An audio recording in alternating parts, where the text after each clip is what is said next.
शहर आई देहाती बहू। हाल ही में रोहन की शादी निर्मला नाम की लड़की से हुई थी। निर्मला गांव की लड़की थी।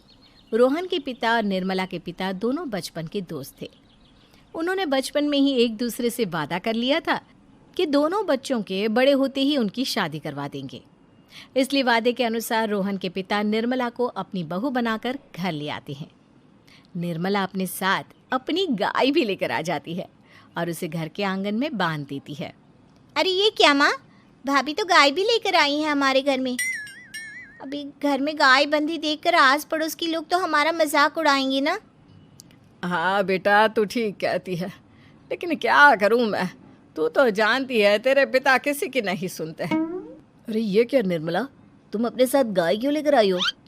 आपके शहर में पैकेट वाला मिलावटी दूध मिलता है ना, लेकिन मुझे तो रोज ताजा दूध पीने की आदत है।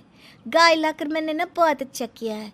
अब हम सब रोज ना गाय का ताजा ताजा दूध पियेंगे। अरे ये सब तो ठीक है, लेकिन तुम ध्यान रखना कि तुम्हारी गाय की वजह से आस पड़ोस के लोगों को कोई तकलीफ ना हो।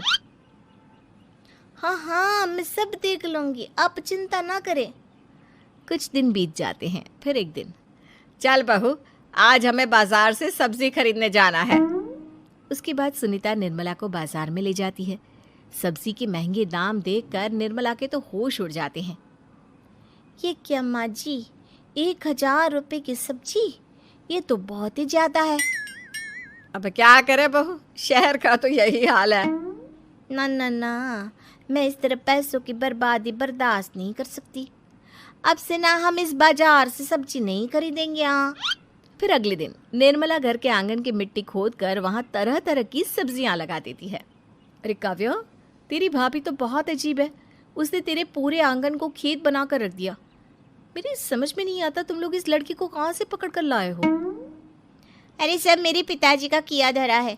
सालों पहले अपने दोस्त से किए वादे के चलते उन्होंने उस गवार को हमारे गले बांध दिया। अरे तेरी भाभी सच में एक नंबर की गंवार है। उसे तो ढंग के कपड़े पहनने तक नहीं आते, ऊपर से उसने तेरे घर को गांव का तबेला बनाकर रख दिया है। उन औरतों की बातें सुनकर काव्या को बहुत बुरा लगता है। फिर वो अपने भाई रोहन से इस बात की शिकायत करने लगती है। रोहन निर्मला को समझाने की बहुत कोशिश करता है, लेकिन निर्मला के आगे उसकी एक नहीं चलती। फिर एक दिन रोहन निर्मला को एक शादी में ले जाता है। सभी मेहमान खाना खाने में व्यस्त थे। उधर रोहन भी अपने दोस्तों से गप्पे लड़ाने लगता है। तभी निर्मला तंदूरी चिकन के स्टॉल से ढेर सारे लेग पीस उठाकर अपने पर्स में डालना शुरू कर देती है।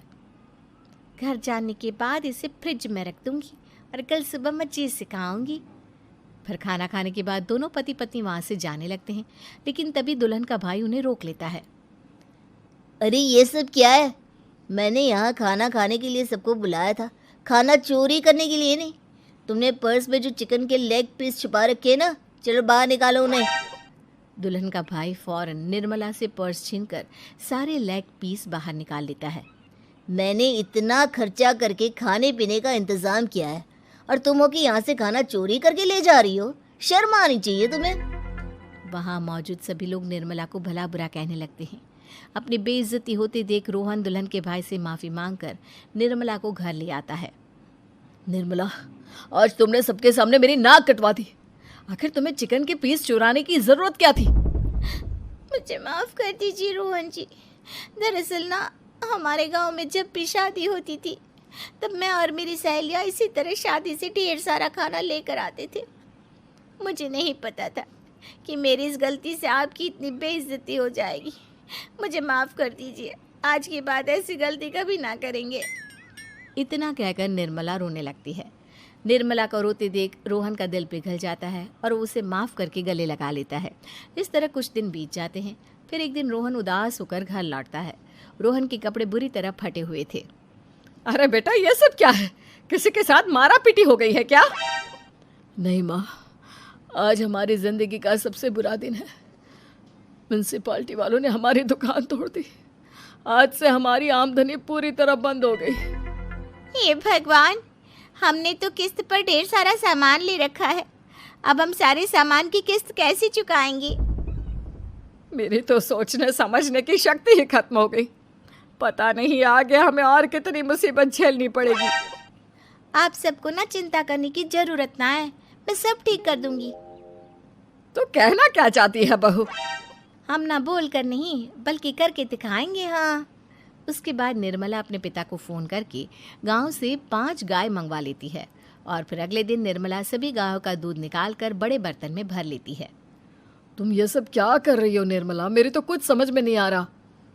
हम ना इन गायों का दूध बेचने जा रहे हैं, उसके बाद हमारे पैसों की समस्या खत्म हो जाएगी। हे भगवान, बस यही दिन देखना बाकी रह गया था। भाभी दूध वाली बनकर दूध बेचेंगी तो मोहल्ले में इज्जत क्या रहेगी हमारी? सभी लोग हमें तरह तरह के ताने मारेंगे। आप ना ऐसी बेकार की बातें ना करो काव्या जी। जब जेब का पैसा और पेट की रोटी छिन जाती है तो इंसान पहले अपने और अपने परिवार के बारे में सोचता है।